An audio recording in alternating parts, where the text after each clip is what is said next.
നമസ്തേ.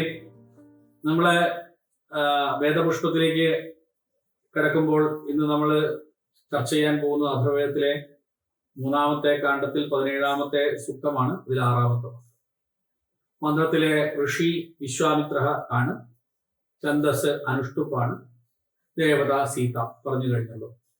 ഈ മന്ത്രത്തിലേക്ക് കിടക്കാം.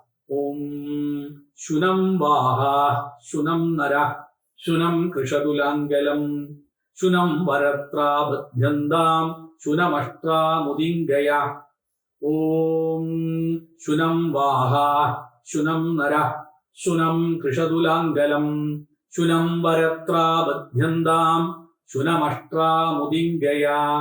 ഓം ശുനം വാഹ ശുനം നര ശുനം കൃഷതുലാംഗലം ശുനം വരത്രാബധ്യന്താം ശുനമഷ്ട്രാമുദിംഗയ.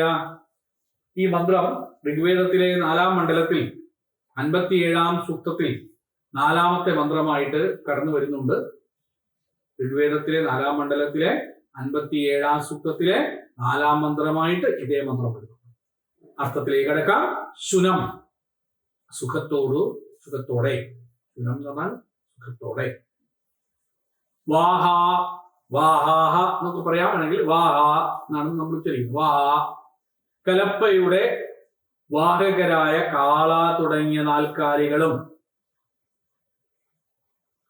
കലപ്പയുടെ വാഹകരായ കാള തുടങ്ങിയ നാൽക്കാലികളും. വാഹ ശുനം സുഖത്തോടെ, ശുനം സുഖത്തോടെ.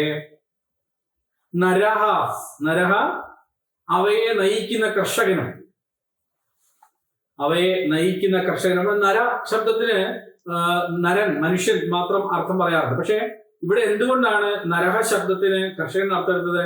അമരകോശത്തില് നൃണാദീതി നരഹ എന്ന് പറഞ്ഞു. നൃണാദീതി നരഹ, അപ്പോ നയിക്കുന്നവനാണ് നരൻ എന്നർത്ഥം. നൃണാദീതി നരഹ അമരകോശം. അപ്പോ നയിക്കുന്ന അവയെ ഈ നാൽക്കാലികളും, ശുനം സുഖത്തോടെ, അവയെ നരഹ അവയെ നയിക്കുന്ന കർഷകനും, കൂടാതെ ശുനം സുഖമായിക്കൊണ്ട്, ശുനം സുഖമായിക്കൊണ്ട്, ശുനം സുഖമായിക്കൊണ്ട്. ലാംഗലം കലപ്പയും, ലാംഗലം കലപ്പയും, ലാംഗലം കലപ്പയും. കൃഷതു ഒന്നു ചേർന്ന് കൃഷി ചെയ്യട്ടെ, കൃഷതു ഒന്നു ചേർന്ന് കൃഷി ചെയ്യട്ടെ, കൃഷതു ഒന്നു ചേർന്ന് കൃഷി ചെയ്യട്ടെ. വരത്രാഹ എന്ന് പറയുന്നത് എന്താണ്? വരത്രാഹ കയറുകൾ, വരത്രാഹ കയറുകൾ. ശുനം സുഖപൂർവം, ശുനം എന്നുള്ള വാക്കിനർത്ഥം സുഖപൂർവം, ശുനം സുഖപൂർവം. ബധ്യന്താം ബന്ധിക്കപ്പെടട്ടെ, ബധ്യന്താം ബന്ധിക്കപ്പെടട്ടെ, ബധ്യന്താം ബന്ധിക്കപ്പെടട്ടെ. അഷ്ട്രാം അഷ്ട്രാം, അഷ്ട്രാം ചാട്ടയെ അല്ലെങ്കിൽ വടിയെ, അഷ്ട്രാം ചാട്ടയെ അല്ലെങ്കിൽ വടിയെ. അഷ്ട്ര എന്ന വാക്ക് എങ്ങനെയാണ് അതിന്റെ അർത്ഥം എടുത്തത്? അക്ഷ്യത്തെ ചാല്യത്തെ അനയ ഇതി അഷ്ട്ര, അക്ഷ്യത്തെ ചാല്യത്തെ അനയ. അഷ്ട്ര എന്നുള്ള വാക്കിനർത്ഥം അക്ഷ്യത്തെ ചാല്യത്തെ അനയ, ചലിപ്പിക്കുന്നതിനുള്ള ഉപകരണം എന്നർത്ഥം. ചലിപ്പിക്കുന്നതിനുള്ള ഉപകരണം എന്നാണ്. ശുനം സുഖപൂർവം, ശുനം നേരത്തെ എഴുതിയിരുന്നു. ശുനം എന്നുള്ള സുഖപൂർവം. ഉദ് ഇംഗയ, ഉദ് ഇംഗയ, ഉദ് ഇംഗയ വീശിയാലും. ഇവിടെ ഒരു വലിയ സന്ദേശം നമ്മളെ മുമ്പിൽ വെക്കുക. കൃഷിക്കാരന് മാത്രം സുഖകരമായ പോരാ, കലപ്പയെ വഹിക്കുന്ന നാൽക്കാലികൾക്കും സുഖകരമായിരിക്കണം. അല്ലാതെ അവയെ പീഡിപ്പിച്ചുകൊണ്ടാകരുത് എന്ന നിർദ്ദേശമാണ് ഈ മന്ത്രത്തിൽ പറയുന്നത്.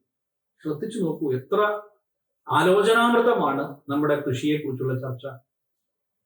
അവയെ പീഡിപ്പിച്ചുകൊണ്ടായിരുന്നു. ഞാൻ പലപ്പോഴും പല സംസ്ഥാനങ്ങളിലൂടെ യാത്ര ചെയ്യുന്ന സമയത്ത് ഈ കാളയെയും പശുക്കളെയൊക്കെ ഒരു കാല് കെട്ടി നടത്താൻ വിടാതെ വിടുന്ന ഒരു രീതിയുണ്ട്. എത്ര ക്രൂരമാണത്. നമ്മളൊക്കെ അങ്ങനെ ഒരാൾ ചെയ്താൽ എന്തായിരിക്കും ഇതിന്റെ ഫലം? ആരെങ്കിലും ആലോചിക്കുന്നുണ്ടോ ഈ ക്രൂരതയെ കുറിച്ച്? ഇവിടെ വേദമന്ത്രം പറയാണ്, നിങ്ങൾ നാൽക്കാലികൾക്കും സുഖകരമായിരിക്കണം നിങ്ങളുടെ ഈ പ്രയത്നം, അല്ലാതെ അവയെ പീഡിപ്പിച്ചുകൊണ്ടാകരുത്. ഈ മന്ത്രം പറയും അവയെ കെട്ടുന്ന കയറുകൾ അവയ്ക്ക് പീഡ ഉണ്ടാക്കരുത്. അതാണ് പ്രധാനമായിട്ട് പറയുന്നത്. അവയ്ക്ക് പീഡ ഉണ്ടാക്കരുത്. നിയന്ത്രിക്കാനുള്ള ചാട്ട അല്ലെങ്കിൽ വടി അവയ്ക്ക് പീഡ ഉണ്ടാക്കരുത് എന്നെല്ലാം മന്ത്രം പറഞ്ഞു വെക്കുക. ആധ്യാത്മിക അർത്ഥത്തിൽ പക്ഷേ വാഹ എന്ന് പറയുന്നതിന് രൂപം, ശബ്ദം തുടങ്ങിയ ഇന്ദ്രിയാർത്ഥങ്ങളെ വഹിക്കുന്ന ഇന്ദ്രിയങ്ങൾ എന്നും, നരഹ എന്നതിന് ആ ഇന്ദ്രിയങ്ങളെ നയിക്കുന്ന ആത്മാവ് എന്നും, ലാംഗലം എന്നതിന് മുൻമന്ത്രങ്ങളിൽ പറഞ്ഞതുപോലെ തന്നെ പ്രാണൻ എന്നും, വരത്രാഹ എന്നതിന് യമനിയമങ്ങളിൽ അധിഷ്ഠിതമായ മനോവൃത്തികൾ എന്നും, അഷ്ട്ര എന്നതിന് ഇന്ദ്രിയങ്ങളെ ചലിപ്പിക്കുന്ന മനസ്സ് എന്നും അർത്ഥം പറയും. ഇവയെല്ലാം സുഖപൂർവം ഈ ആധ്യാത്മികമായ കൃഷിയിൽ സംസ്കരണ പ്രക്രിയയിൽ ഭാഗമാക്കട്ടെ എന്ന് ചുരുക്കി പറയുകയാണ് ഈ മന്ത്രത്തിൽ. അപ്പം ഇതാണ് ഈ മന്ത്രത്തിന്റെ അടിസ്ഥാനം എന്ന് മനസ്സിലാക്കുക. അത്രമാത്രം ശ്രദ്ധയോടുകൂടിയാണ് നമ്മുടെ കൃഷി സ്വരൂപം എന്ന് മനസ്സിലാക്കിക്കാനാണ് ഈ മന്ത്രം ഞാനിവിടെ ഉപയോഗിക്കുന്നത്. ഒരിക്കൽ കൂടി ഈ മന്ത്രം ചൊല്ലാം. ഓം ശുനം വാഹ ശുനം നര ശുനം കൃഷതുലാംഗലം ശുനം വരത്ര ബധ്യന്താം ശുനമഷ്ട്രാമുദിംഗയ.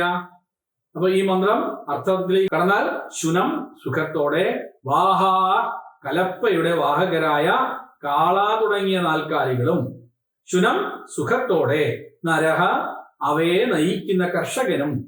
കർഷകൻ എന്നുള്ള ശബ്ദം നരഹ എന്നതിന് എടുത്തതിന് കാരണം നൃണാദീതി നരഹ അമരകോശത്തിൽ പറഞ്ഞതുകൊണ്ട് നയിക്കുന്നവനാണ് നരൻ, നയിക്കുന്നവരുടെ ഇന്ദ്രൻ നരേന്ദ്രൻ. കൂടാതെ ശുനം സുഖമായി കൊണ്ട്, ലാംഗലം കലപ്പയും കൃഷതു ഒന്നു ചേർന്ന് കൃഷി ചെയ്യട്ടെ, വരത്രാഹ കയറുകൾ ശുനം സുഖപൂർവം ബധ്യന്താം ബന്ധിക്കപ്പെടട്ടെ, അഷ്ട്രാം ചാട്ടയെ അല്ലെങ്കിൽ വടിയെ, അഷ്ട്ര അക്ഷ്യത്തെ ചാല്യത്തെ അനയാ അഷ്ട്ര ചലിക്കുന്നതിനുള്ള ഉപകരണമായിട്ടുള്ള ആ അഷ്ട്ര എന്ന് പറഞ്ഞ സംഗതി ശുനം സുഖപൂർവം ഉദ് ഇംഗയ വീശിയാലും.